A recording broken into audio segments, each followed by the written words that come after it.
avisei, enquanto os colegas vão entrando. Uma boa noite a todos. Olá. Oi. Tudo bem? Tá me ouvindo bem? Tudo bom? Tudo Na medida ótimo. do possível, né? Na medida do Tô, possível. tô te Que ouvindo bem. ótimo. Carolina, normalmente eu espero um pouco, tá? Só para os colegas entrarem. Aí eu já vou te apresentar para todo mundo, Tá, tá? Só esperar um minutinho, só alguns segundos tá bom. para os colegas irem entrando, Tá, tá? Boa noite a todos. Deixa eu só ir Você está me ouvindo tá bem? ótimo, tá ótimo. Só posicionar a câmera aqui. Como que tá essa quarentena com as duas filhotas? Dureza, né? Fazendo homeschooling, home office, trabalhando em casa, tá difícil, assim. Difícil. A Tem Carolina gente tá... que tem gente que confunde quarentena com férias, né? Tá muito É, longe disso. A sim, sim, é isso aí. gente vai precisar de férias da quarentena. Bom, vamos iniciar, Carol.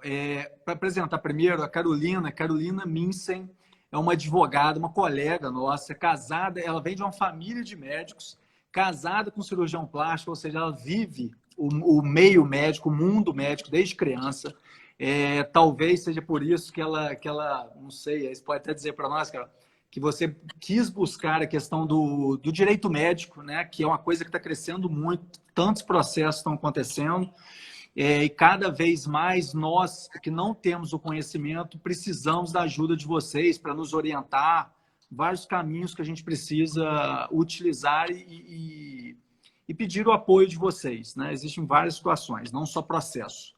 Então, a doutora Carolina ela veio aqui hoje para falar um pouquinho para nós sobre telemedicina e termos de consentimento esclarecidos, que telemedicina é um tema super atual.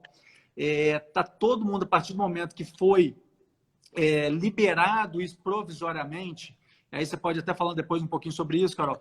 A princípio é provisório. Eu acho que houve uma corrida, assim, eu acho que todo mundo viu numa situação de quarentena uma oportunidade para ter um contato com seus pacientes e talvez até para uma questão financeira, né? Então, eu sei que se tornou uma ferramenta num momento desse, a princípio interessante, mas no futuro a gente não sabe até que ponto. E eu queria começar exatamente falando sobre isso. Tá. Neste momento de quarentena, eu acho que a telemedicina, numa primeira visão, primeira vista, se tornou interessante, né? Sem você parar para pensar e aprofundar sobre esse tema na medicina, né? E eu queria começar exatamente com isso. Você acha que isso pode se tornar uma arma para o médico? Sim. Bom, boa noite primeiro, né? Queria agradecer o convite. Muito obrigada, é um prazer estar aqui. Falando só o que você mencionou lá atrás, né? Claro que vir de uma família de médicos, ter todas as minhas primas, só uma não é médica, casada com médico, isso acabou, né? Por motivos óbvios, né? Me levando muito para essa área. Só que eu digo que assim, eu não faço só o direito médico, eu trabalho na defesa médica, porque em todos os ramos de direito você tem sempre um lado e o outro lado, né? Então você pode ter um advogado que seja até especialista em direito médico, mas ele seja advogado de paciente, por exemplo, né?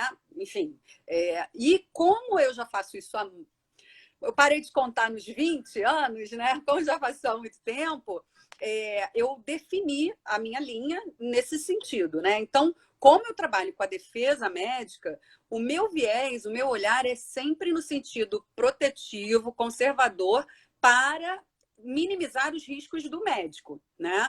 Então, isso é importante colocar, né? Porque, às vezes, o debate, não aqui especificamente, porque é um curso para médicos, né? Mas quando a gente dá uma aula, uma palestra, e às vezes tem outros advogados ou pessoas que não são profissionais da saúde acham que eu tenho esse viés, e eu realmente tenho esse viés, né? Porque vocês precisam dessa orientação. A advocacia preventiva, inclusive dentro do direito médico, ela é muito importante porque ela evita problemas.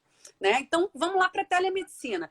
A telemedicina, eu acho que ela, na verdade, além de uma grande saída, ela foi a única saída no momento de Covid, né? Porque sem utilizar as tecnologias a nosso favor, seria inviável, pelo menos em termos de Brasil, você receber toda e qualquer pessoa que achasse que está com algum sintoma, ou que achasse que poderia estar com Covid, por qualquer achismo que fosse, porque a gente sabe que as emergências são sempre lotadas, já normalmente, né? Em fase de Covid, nem se fala. Então, na verdade, eu acho que essa foi uma arma, um instrumento mais do que necessário e oportuno para viabilizar, né, o combate ao Covid. Dito isso, na verdade, acontecendo isso em 2020, é importante a gente dizer que, na verdade, a ideia da telemedicina ela já é antiga. Né? Na verdade, a resolução que fala sobre ela, né, que falou sobre ela a primeira vez, apesar de ser muito curtinha e cheia de lacunas, é de 2002. Né? Mas em 2002 a gente não tinha metade da tecnologia que a gente tem hoje. Né? Você não conseguiria imaginar um WhatsApp e você em um segundo trocar uma informação com alguém que está no Amazonas. Né? E ao longo desses anos, a telemedicina ela foi utilizada sim como ferramenta para determinadas coisas, para locais inóspitos, locais que você às vezes não tem uma especialidade, ou para envio de laudos de determinadas especialidades também, mas de uma forma muito gradativa e muito lenta. Em 2018, quando o CFM resolveu efetivamente soltar uma resolução, né, esmiuçando mais a telemedicina, houve tanta pressão que ele acabou revogando ela. Revogou ela e trouxe de volta essa de 2002, lá humildezinha, pequenininha, que não serve para muita coisa, mas pelo menos ela deixa a telemedicina viva. O que aconteceu? Fazendo um resumo muito rápido da situação que a gente está hoje. Com a pandemia declarada e o estado de calamidade e estado de emergência determinado, isso flexibilizou muita coisa para o gestor público, né, e para as autoridades locais. Eles decretaram quarentena, decretaram isolamento social. E aí, como é que você manda uma pessoa que está com suspeita ou está achando que está mal para o hospital se você acabou de dizer para ela que é para ela não sair de casa? Você tem que fazer essa pessoa se conectar ao médico. E como fazer isso? Aí veio à luz, telemedicina tem que ser. Então, assim, ela veio para ficar. Eu acho que a gente tem que lembrar todo mundo que está aqui. Eu falei com você, eu cheguei a comentar com você, a gente vai falar só de Rio ou a gente vai falar de Brasil? Porque se a gente for falar de Brasil, todo e qualquer conselho regional emitiu norma, parecer, resolução, recomendação, todos eles, sem exceção, emitiram alguma coisa em referência à telemedicina. E até importante, então, todos os conselhos emitiram algumas especificações distintas para cada estado. Sim. Então, na verdade, é importante para si, porque aqui, na verdade, Carol, que esse grupo fez acesso no Brasil inteiro, está nos assistindo, né? São colegas médicos de todo o Brasil. Então, todo mundo tem que buscar as orientações de acordo com o seu então, conselho. A primeira orientação já pode anotar aí, entre no site específico do seu Conselho Regional Estadual, porque você precisa saber a normativa da sua jurisdição. Ótimo. Cortou um pouco a sua imagem, Carol? Está cortando um pouquinho o seu áudio.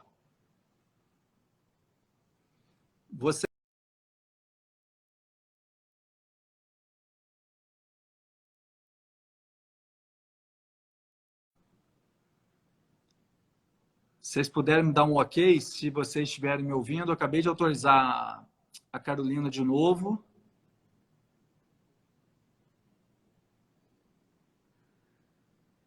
Estão me ouvindo? Sim, né? Só estou guardando de novo. Então, hoje nós vamos abordar sobre... Obrigado, Sandra.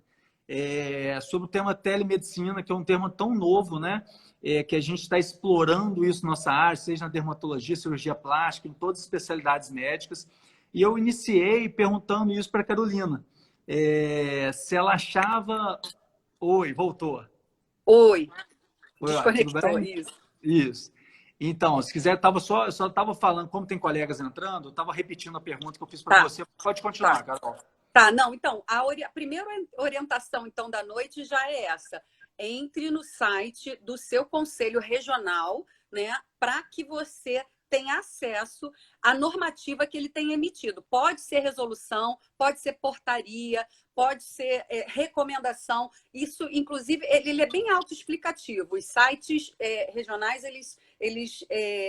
você consegue colocar especificamente até o ano, aí você já coloca 2020, porque qualquer norma nesse sentido saiu agora, né? Porque assim, desde março, que é uma publicação atrás da outra, e aí assim você consegue verificar.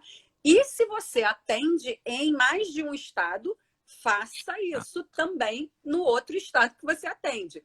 Né? E eu costumo dizer, se dentre os seus estados está o Rio de Janeiro, principalmente, porque a resolução do CREMERGE, do Conselho Regional de Medicina do Rio de Janeiro, foi a mais dura em relação às normativas referentes à telemedicina. Tem algum ponto específico sobre por ter sido O, mais dura? o maior de todos, na verdade, que é o que eu acho que é o diferencial, e aí isso fez com que a gente buscasse uma tese defensiva, já achando uma forma que o médico pudesse não driblar, mas lidar com esse impeditivo, é o seguinte: na resolução 305 do CREMERGE, do Conselho Regional de Medicina do Estado do Rio, ou seja, vale para o Rio de Janeiro, tem um artigo específico que veda o atendimento, o primeiro atendimento via telemedicina. Vedando isso, significa que está proibido. Eu vi muitos médicos divulgando, estamos atendendo teleconsulta, etc. Pode fazer esse tipo de Eu anúncio ia que fazer você essa está pergunta atendendo? para você. Pois é, pode, mas no Rio de Janeiro você não pode fazer dizendo que você faz a teleconsulta. Por quê? Na verdade, qual foi a forma que a gente até encontrou de tentar, num primeiro momento, porque assim, a cada dia muda. Depois dessa 305, ainda veio a 307, que a gente vai falar mais à frente. Mas, se você for anunciar que você está nesse mundo eletrônico, virtual, porque não é todo médico que está, então pode sim fazer o anúncio, né, dentro das normas éticas, que essas não mudaram, a resolução que trata das condutas éticas da medicina de marketing, publicidade, propaganda, continuam as mesmas e continuam valendo. Você não vai divulgar preço, você não vai divulgar essas coisas. Mas você pode sim divulgar que você atua já na telemedicina. E o que a gente achou de instrumento que daria para fazer de uma forma que o paciente entenda que você está fazendo esse atendimento? Uma pré-consulta. Então, esse paciente o primeiro, né, o de primeira vez, ele vai entrar em contato com você para realizar essa pré-consulta, que pode ser denominada teleorientação, e aí Mas ele vai isso somente por telefone. Não, isso pode ser feito por qualquer plataforma eletrônica virtual e, de preferência, que não seja telefone. Por quê? Porque todo atendimento via telemedicina, ele deve seguir os mesmos protocolos de uma consulta presencial. Então, você tem que ter os mesmos cuidados e protocolos. O sigilo, né? Você tem esse dever do sigilo médico-paciente. O dever da informação, e aí é que está o pulo do gato. O dever da informação, eu falando com você aqui, como é que você vai provar que você me falou? Gravando essa consulta. Se você tiver no telefone, você não vai conseguir fazer isso. Se você tiver no WhatsApp, também existe uma certa dificuldade. Então, por isso que eu oriento que você utilize plataformas que te deem ferramentas para que você consiga fazer a gravação dessa consulta, dessa teleconsulta. Agora, uma outra dica dica não, na verdade é orientação, né? Você tem que informar ao paciente da possibilidade da gravação dessa consulta e pedir autorização para isso, tá? Então, isso Tá. também é outra, pode anotar aí, que isso aí Carol, é... em 15 minutos você já deu várias informações, assim, é bem interessante, ótimo, acho que assim, tá bem produtivo, bem rico, né? Eu sabia que ia ser muito rico em informação. Então, vamos lá, anunciar, nós podemos anunciar, com exceção Sim. no Rio de Janeiro, que tem essa cláusula, vamos Isso. dizer assim, que na Você não pode teoria botar você só poderia realizar a Você pode primeira anunciar que você consulta. está atendendo. E se esse paciente, no caso do Uhum. estado do Rio de Janeiro, se esse paciente é um paciente seu, que você já atendeu, já conhece a história dele, precisa desse atendimento, teria problema? Sem problema nenhum. Sem problema Problema nenhum. nenhum. Pode fazer. Mas um paciente Paciente de que já primeira seja vez, seu. um Não, paciente de paciente de primeira primeira vez no vez Rio de Janeiro, não. no Rio de Janeiro, não. Então, assim, isso eu acho que é um ponto importante. Eu estou frisando exatamente para as pessoas ficarem claras, né? Porque é uma informação nova, eu não sabia. É tanto que eu Pois postei. é. Um outro dado importante que você falou é sobre a questão, assim, a gente já imagina isso, a gente sabe que tem que seguir todo o protocolo de ética, né? Isso não acho que é para sempre, isso não vai mudar nunca. A medicina ela é peculiar, existem alguns padrões que a gente tem que seguir, até por conta da nossa própria carreira, nossa própria formação, né? Acho que é intrínseco do médico. É a questão de ser ético, tudo isso. A questão da plataforma, né? Você falou que é importante evitar o uso do telefone e utilizar de uma plataforma para se prevenir. Mas eu posso Sim. utilizar o WhatsApp, eu posso utilizar o FaceTime para quem tem alguma dificuldade, assim, Pode. para não fazer um investimento inicial numa plataforma, eu posso utilizar desse caminho, apesar de não ser o Mas existem ideal. plataformas gratuitas. Existem Sim, plataformas sim. gratuitas. Mas o Zoom, tem alguns, GetGo, tem algumas plataformas que as pessoas já estão usando para web meeting. Seria mais ou O menos Zoom essa. eu não recomendaria hoje, porque vou dar essa informação, mas na verdade eu não confirmei isso dos dados que saíram na mídia. Mas como houve denúncia de vazamento de dados com a utilização do Zoom, hoje eu não oriento o Zoom. Mas existem outras, como você falou, que podem ser utilizadas. Porque vocês têm que focar muito nesse dever de sigilo e na guarda desses dados, porque vocês só trabalham com dados sensíveis, né? Então é muito importante que seja um bom instrumento. E a forma de divulgação, desde que ela seja ética, a gente pode divulgar isso? Tem alguma recomendação? Pode deixar o telefone de contato para agendamento? Pode deixar o telefone de contato para agendamento, pode dizer que você está trabalhando com a ferramenta da telemedicina, mesmo no Rio de Janeiro, você utilizando essa expressão não tem problema nenhum. Agora, porque se você anuncia no Rio de Janeiro a teleconsulta, subentende-se que qualquer paciente pode entrar em contato com você para fazer essa teleconsulta. Então, aí eu não oriento dessa forma, porque você vai estar infringindo o código. Se você não quiser falar em telemedicina, aí você não fala teleconsulta. No Rio de Janeiro, você fala teleorientação. E por que isso? Porque, na verdade, qual é o problema, né, da teleconsulta? A teleconsulta ela tem uma limitação, né? Dependendo da especialidade, aqui a gente tem mais dermatologistas e cirurgiões plásticos. Por melhor que seja a sua plataforma e a sua ferramenta eletrônica virtual, você não pode partir de uma teleconsulta para o centro cirúrgico. Você precisa ver, você precisa tocar, você precisa estar junto com aquele paciente. Então, a teleconsulta para você, cirurgião plástico, para você, dermatologista, ela é limitante. Não tem como você fazer uma teleconsulta plena. Em algum momento, aquela teleconsulta vai ter que se transformar numa consulta presencial. E isso você deve informar antes da sua consulta, porque é importantíssimo que o paciente seja totalmente informado disso. E aí eu oriento, pode anotar também, faz via e-mail ou WhatsApp, de alguma forma que você possa provar que você disse para aquele paciente que você faz a teleconsulta, no caso do Rio de Janeiro, que você vai fazer aquela teleorientação, aquela pré-consulta, porém, existem limitações à teleconsulta, à teleorientação, e que muito provavelmente você precisará de uma consulta presencial, né? E que às vezes através... Inclusive, leva... E que às vezes através leva a da uma imagem... dúvida. Pode falar, cara.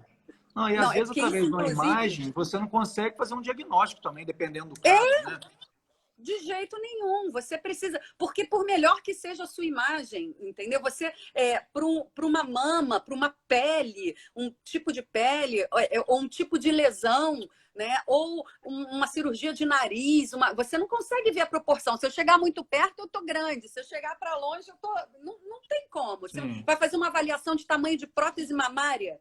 Não, não adianta. Não tem como. A limitação, ela existe. Não tem como. Carol, eu vou aproveitar. Tem uma grande colega nossa, Mônica Linhares, dermatologista. Eu ia fazer essa pergunta, ela adiantou essa pergunta. A questão de cobrança. Eu posso cobrar pela consulta de telemedicina e se esse paciente tiver que vir no meu consultório, eu também cobrar uma consulta presencial? Isso é um acordo entre o médico e o paciente, desde que seja claro, bem esclarecido ou não? Como que eu posso agir de formas legais sobre a cobrança?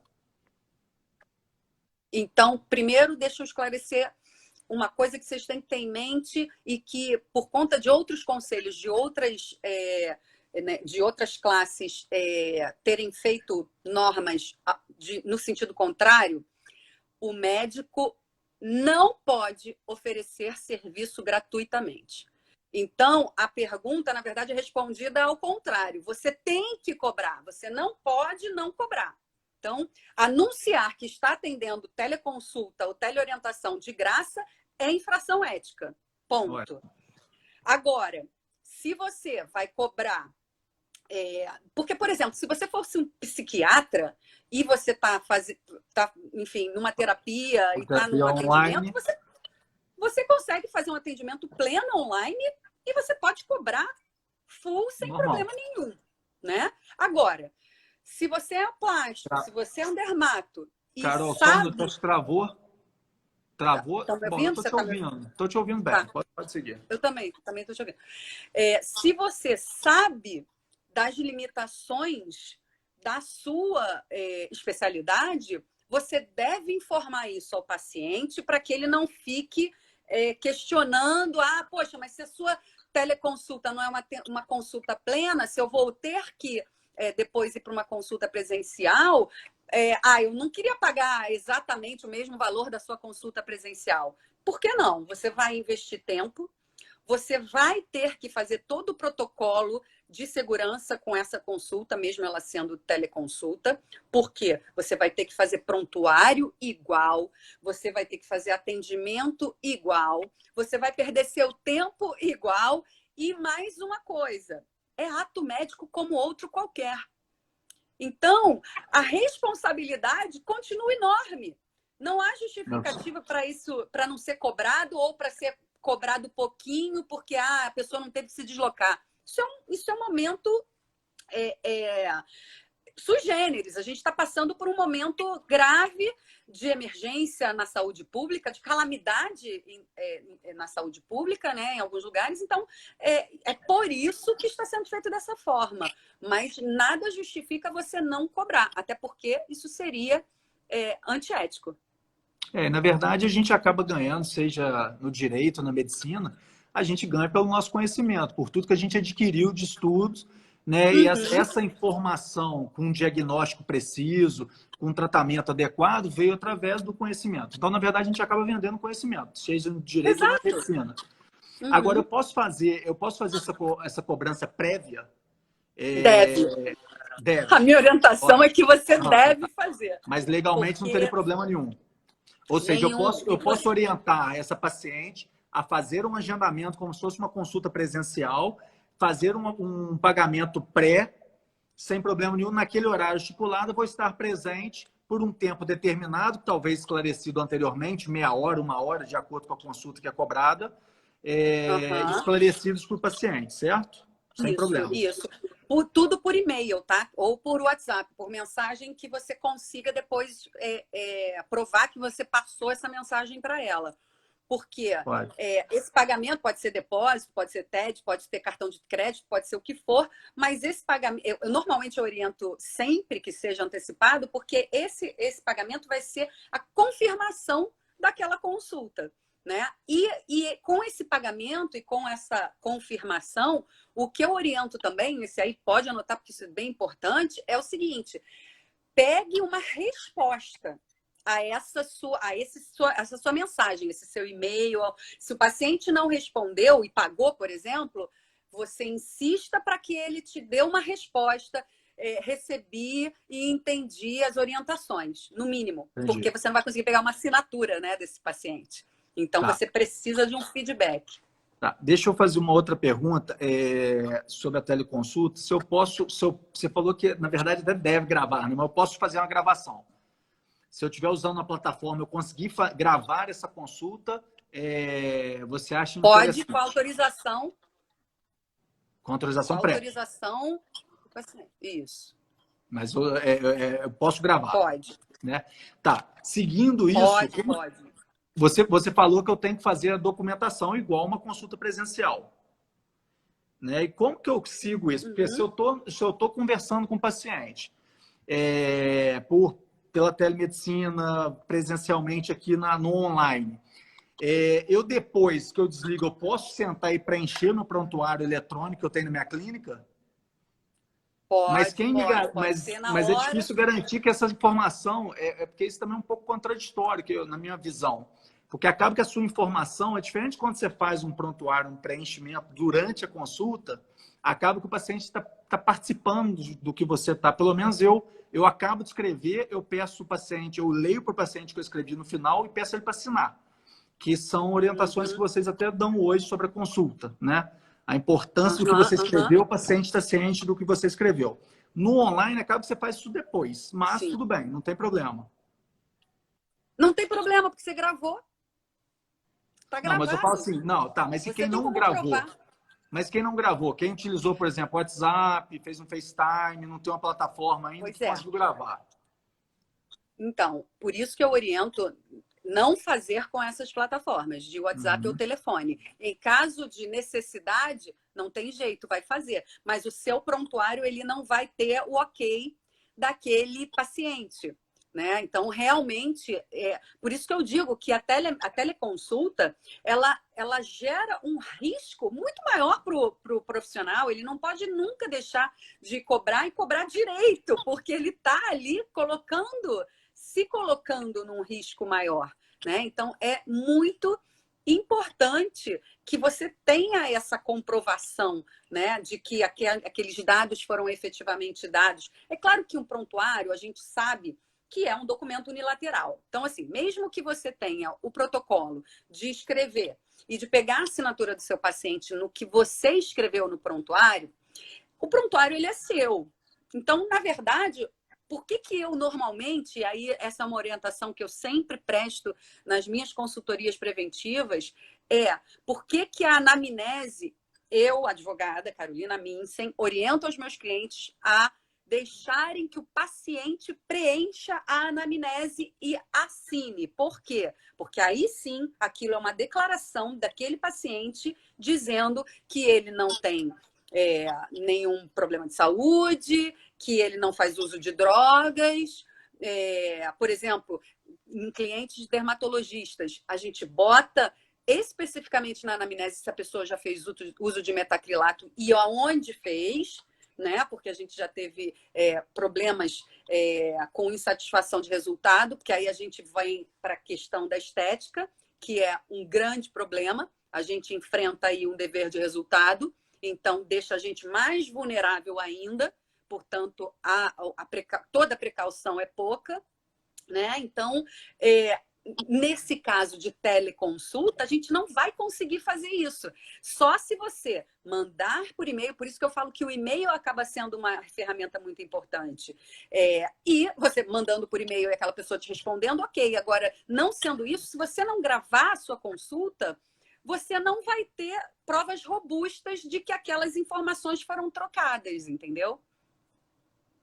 Eu fui orientado a enviar previamente, assim, o paciente que queria fazer uma teleconsulta, enviar previamente o termo de consentimento Sim, direcionado para aquela consulta, esclarecendo sim, o valor da consulta, o tempo de duração dessa consulta, que talvez fosse necessária a presença do paciente, tudo isso que você está falando. sim. Tem alguma dica a mais para esse termo específico para o coronavírus, para a telemedicina, que você gostaria de falar, que é importante, algum ponto importante? Não, ó, pelo que você falou, já tem tudo nesse seu termo. Por quê? O termo, além de falar de valor, além de falar do tempo, do horário específico, ele E a tem consulta que vai ser falar. gravada.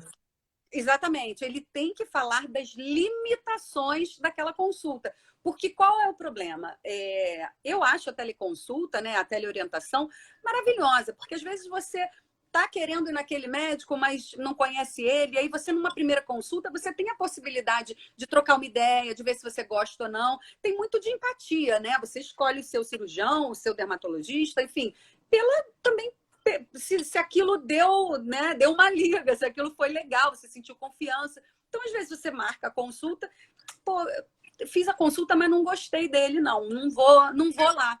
Você mesmo decide que não vai. Então, você perdeu o seu tempo, prestou aquela consulta, tirou as dúvidas daquele paciente, muitas das vezes até já determinou o que seriam os exames necessários que ele vai fazer, e ele não quer fazer com você, depois vai em outro, já praticamente encaminhado aí para uma segunda etapa. Então, é muito necessário que no seu termo tenha as limitações da teleconsulta na sua especialidade, se realmente você não consegue fazer uma consulta plena, né? Assim, de sair daquela consulta já com a cirurgia marcada, né? Se você não tem possibilidade de fazer isso, porque aí a gente está falando de primeira consulta, né? Porque é claro que um paciente que já tinha ido em você, que só faltava levar os exames ou qualquer coisa desse gênero, você pode fazer a teleorientação ou a teleconsulta, porque esse no Rio de Janeiro, né? Porque eu faço sempre essa observação, porque como tem muita gente que atua no Rio, o Rio de Janeiro ele tem essa exclamação aí, a gente tem que chamar atenção para isso. Mas é muito importante que você tenha esses cuidados, porque, assim, na minha visão, a teleconsulta ela expõe muito mais o Muito. médico, né? E Então, eu, porque você tem que ter segurança que você não tem, por exemplo, o perigo de vazamento de dados você dentro do seu consultório, com o paciente dentro do seu então, consultório. mas aí eu ia até fazer essa pergunta, assim, eu imaginando o mundo da cirurgia plástica, principalmente, mas também da dermatologia, a maioria dos pacientes acaba tendo que se expor para nós. Vai mostrar uma mama, vai mostrar um abdômen, uma parte íntima, acaba que ela se expõe, né, tanto para nós, quando o dermatologista tem que fazer um exame físico completo do corpo. Existe algum risco, assim, assim, nós vamos fazer por uma plataforma, não ter vazamento, ser ético, é óbvio, né? É claro. Mas, assim, existe algum risco, alguma maldade que o paciente poderia utilizar para nos comprometer? Não sei. Que a gente tem que ter Existe. cuidado? Existe. É por isso que eu falo da gravação, né? Tem gente que fala, mas você insiste nisso, mas se eu não quiser gravar, ok. Mas a gravação é a única forma da gente provar, porque aí você com o material, você pode inclusive provar que ele, através de uma perícia, que ele não foi editado, que não houve alteração naquele material, e aí a gente consegue provar que o médico está sendo vítima daquele paciente mal intencionado. Agora, sem ser a gravação, porque o que acontece? Também isso é uma coisa que eu tenho que falar, porque, na verdade, hoje nós estamos na terça, na sexta-feira passada, teve decisão falando, inclusive, de teleperícia. Então, o que eu quero dizer com isso? Por que eu falei da teleperícia? Isso era impensável há um mês atrás. Como assim teleperícia? A pessoa não pode ser periciada por meio eletrônico. À Pois é. distância. É. O tribunal acabou de decidir que sim. Por enquanto, apenas para as ações previdenciárias, né? Que envolve muita questão do INSS e tal. Mas eu não duvido nada que isso tenha aberto uma caixa de Pandora que vai ter gente implementando isso nas consultas médicas, o que eu acho uma temeridade. Porque, além dessa exposição para o médico, né, a possibilidade disso desenrolar de uma forma negativa para o médico, né? Eu acho assim muito grande, né? Eu costumo dizer, as pessoas adoram falar, principalmente aqueles que atuam no direito médico para os pacientes, que o paciente é hipossuficiente. Na minha visão, quem é hipossuficiente é o médico, porque a gente que tem que provar. Normalmente, a inversão do ônus da prova bota a gente na reta, né? Então, assim, é muito mais complicado para o médico. Então, toda a proteção é pouca, né? Eu acho que a gente tem que estar preparado, né, para ultrapassar determinados preconceitos. Ah, poxa, mas aí a paciente vai se sentir meio mal de abrir a blusa na frente do celular ou do computador. Para mim, olha, você pode, aí cada um vai ter que fazer mesmo o seu estudo, no sentido seguinte: para você, doutor Flávio, será válido a pessoa, se a pessoa quer fazer só um aumento de mama, ela abrir a blusa e ficar desnuda? Ou não, isso não precisa fazer, porque isso faz parte da minha limitação da teleconsulta, para que a gente marque uma consulta física e aí eu veja você. Agora, doutor Flávio, me queimei. Olha aqui, tá desse jeito. É outra coisa. Então, cada caso tem que ser avaliado com muito critério, né? Porque faz diferença aquela paciente abrir a blusa para te mostrar o seio que ela só quer botar uma prótese. Faz diferença aquela paciente abrir a blusa para te mostrar uma queimadura que ela acabou de se queimar, né? Isso São tudo situações diferentes. Exatamente. Interessante.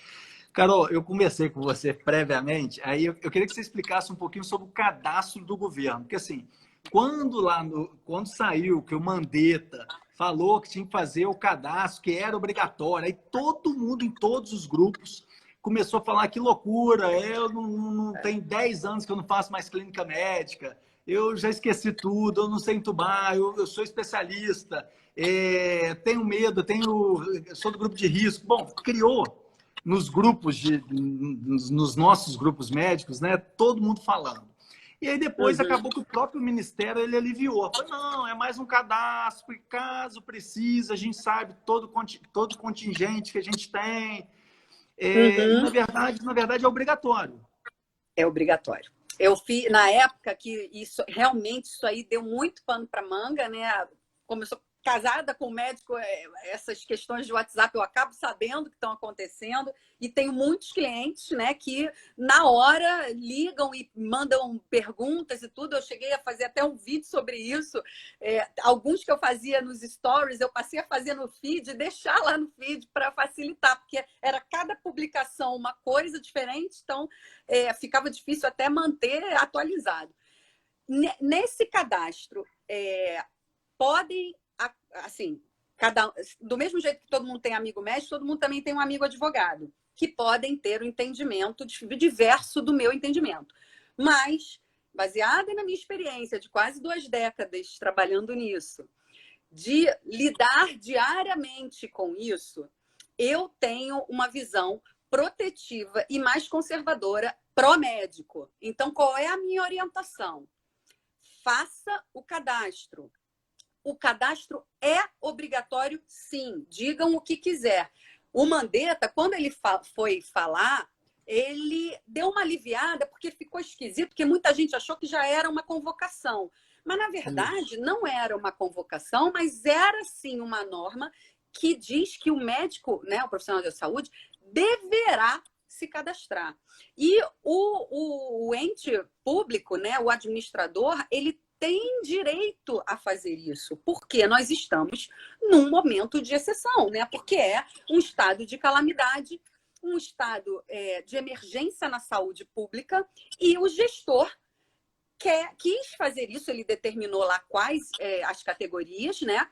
E informou, inclusive, que vai pedir a listagem para os conselhos, para que eles informem, e aí eles vão bater a informação para ver quem não se cadastrou. E por que isso? Porque está lá no seu código. Você é obrigado, é um dever do médico atender, artigo 21, se eu não me engano, atender a autoridade pública, né? No caso de emergência, enfim, vocês são obrigados. Então, o que significa? Você vai lá, Você faz o seu cadastramento. No próprio cadastramento, você pode informar que você não está apto, ou porque faz parte do grupo de risco, ou porque você tem uma filha e você que cuida da sua filha, você não tem com quem deixar. E você diz o motivo que for, que você não está apto e não quer participar daquilo.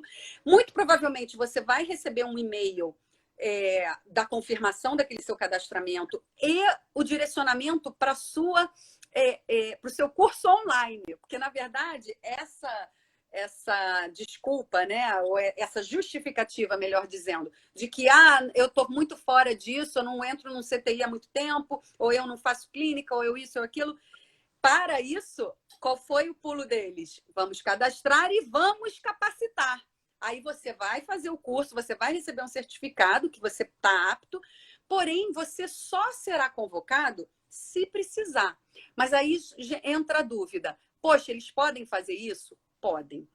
Se a gente chegar no caos, que a gente espera não chegar, pode sim o gestor público convocar os profissionais de saúde para o front para, por razão da emergência na saúde pública, colaborar, né? É claro que cada caso será analisado de uma forma. Eu tenho muitos clientes que são médicos com mais de 60 anos, ou seja, já pela idade o cara já está no grupo de risco, é só ele informar, e aí ele não é obrigado. Também o código dá muito mais deveres do que direitos, mas pelo menos vocês têm alguns direitos aí ressalvados, e um deles é não ter que se colocar em risco para atender outrem, né? Então, se você está no grupo de risco, você já tem uma isenção, né? A não ser assim, acabaram os médicos, aí Carol, apocalipse, né? aproveitando aqui a pergunta da doutora Priscila, existe alguma penalidade quem não se cadastra? No momento, não, mas você fica vulnerável a um processo ético se realmente isso for instalado, né, gente? Aí a gente está falando do pior cenário. E aí, em uma das condenações elencadas na própria legislação de vocês ou da categoria que for, né? Porque isso vale para todas as categorias que estão elencadas na convocação, né? Na convocação para o cadastramento. Porque a gente, falando isso, o pessoal imagina uma convocação, mas não é convocação. A Mônica seguiu com a pergunta. Se você, por exemplo, faz o cadastro e é chamado e você não comparece. Bom, aí você pode sim responder, inclusive penalmente. Então, a minha orientação é não fazer isso. Você tem que justificar. Aqui no Rio de Janeiro, especificamente, a gente está tendo um problema por conta de uma publicação da prefeitura que convocou, ele já chegou, a Prefeitura do Rio de Janeiro já chegou no nível da convocação. Então, o que eles fizeram? Eles fizeram um edital há um tempo atrás, não houve preenchimento das vagas, mesmo com salário, acho que o salário era de 15 ou 16 mil, não sei quantas vagas, 1/3 das vagas foi preenchido. E o que aconteceu? Os hospitais de campanha, tem tantos leitos. Se você não tem pessoal para trabalhar, não adianta você ter os leitos, né? Então, o que eles fizeram? Publicaram no Diário Oficial uma convocação fazendo transferência de pessoal de determinados hospitais para o hospital de campanha, determinando em 24 horas esses profissionais têm que se apresentar. O que acontece? Se você simplesmente não se apresenta, você está infringindo uma série de normas. E considerando que a gente está passando por um momento de emergência na saúde, isso fica pior ainda no judiciário se caso isso se desdobre para uma ação. E até mesmo para a gente reverter. Porque no caso do funcionalismo público, você pode ser exonerado. Então, uma penalidade já seria exoneração, né?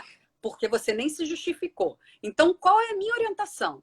Você vai lá, se informa para o RH, olha só, eu fui convocado, porém, sou do grupo de risco. Ou, porém, não posso, porque quando eu não estou aqui, eu estou na minha casa com o meu pai. Eu moro com o meu pai que é idoso e eu não posso correr esse risco. Você dá a justificativa que for, por escrito, porque com isso você vai gerar um processo administrativo. Não foi simplesmente não apareceu. Você tem obrigação. Publicou, não dá para você dizer que não sabia, que não foi avisado. né? Então, você corre o risco da penalidade da exoneração. Então, esse já Tá. é um risco claro.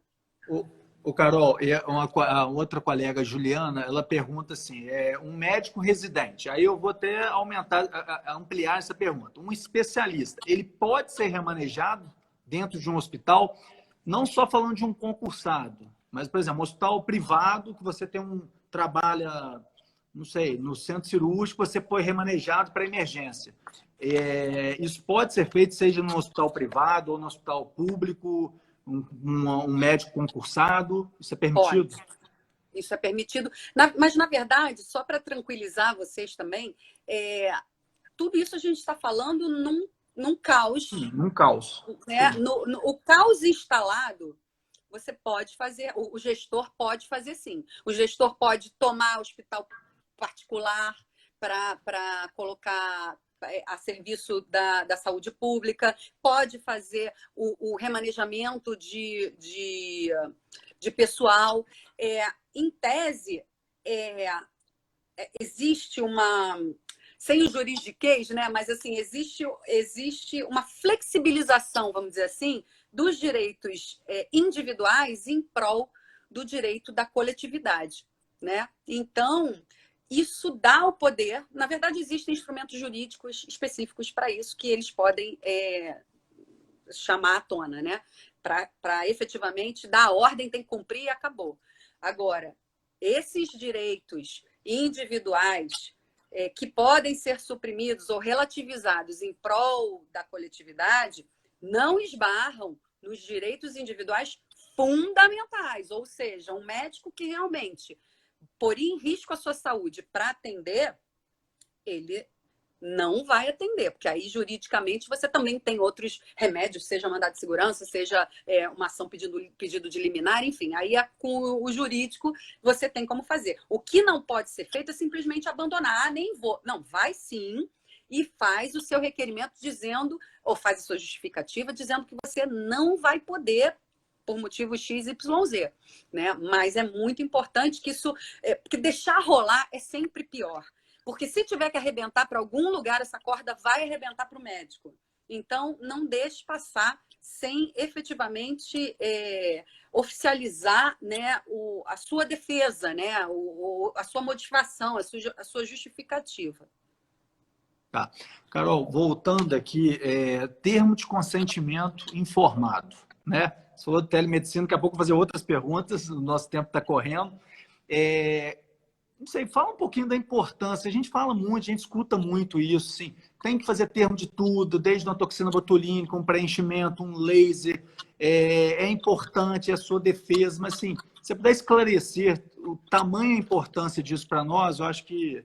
E se existe uma forma mais fácil, eu posso ter um termo único para todos os procedimentos? Então, são alguns pontos assim importantíssimos que eu brinco que isso devia ser dado na faculdade de medicina, para o médico já sair formado sabendo disso. O termo de consentimento informado não é opcional, ele é um dever do médico, isso é um dever seu.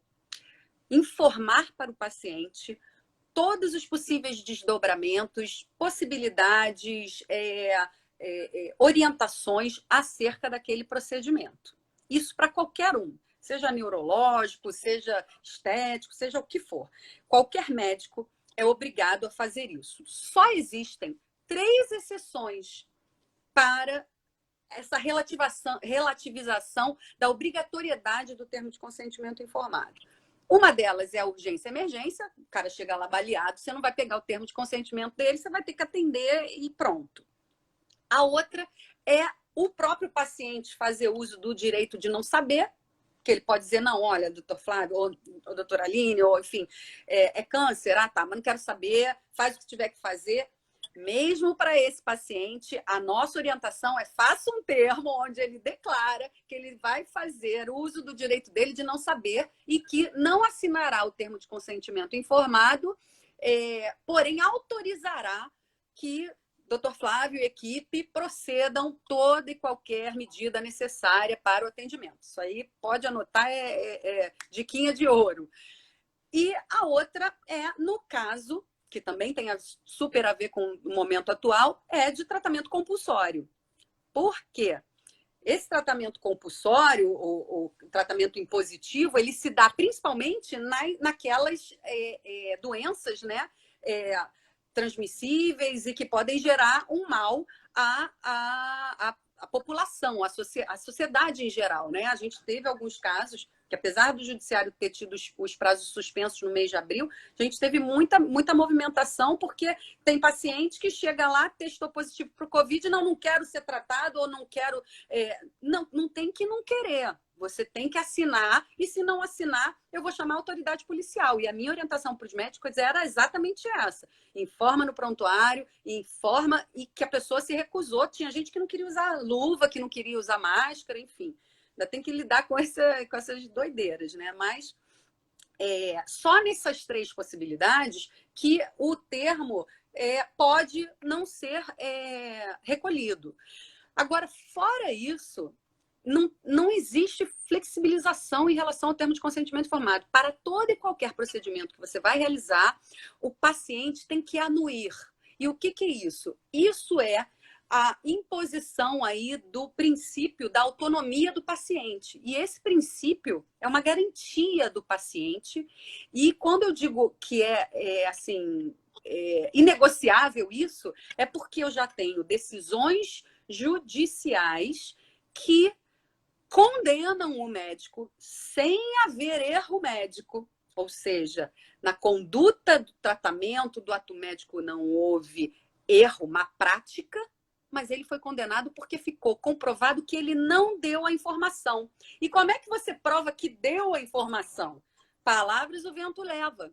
Você precisa de um termo assinado, porque aí você vai ter como provar que você deu aquela informação. Ou da consulta gravada, enfim, você pode utilizar qualquer outro meio de tecnologia, mas você precisa que o paciente consinta, né? Que ele dê esse feedback para você. E eu, como defensora de médico, digo, você não precisa só saber disso ouvindo, você precisa ter como provar que ele autorizou. Existe um julgado que foi muito comentado, passou aí pelos WhatsApps dos médicos, e de vez em quando ele volta, mas ele é de 2018, que foi o primeiro julgado onde os ministros condenaram um cirurgião, um neurocirurgião, porque ele não provou, não houve erro médico, o laudo era ok para o neurocirurgião, ele fez tudo que devia, utilizou as técnicas corretas, etc. e tal, mas era um problema neurológico que a pessoa tinha, e a cirurgia, ele tinha tremores e não tinha controle dos membros superiores, porém, o risco da cirurgia era a cegueira, e o cara ficou cego. E aí ele disse no processo que se ele soubesse que ele poderia ficar cego, ele optaria permanecer com a tremedeira. E o médico informa no processo, a defesa informou que ele informou, mas não provou que ele informou. Não tinha termo de consentimento.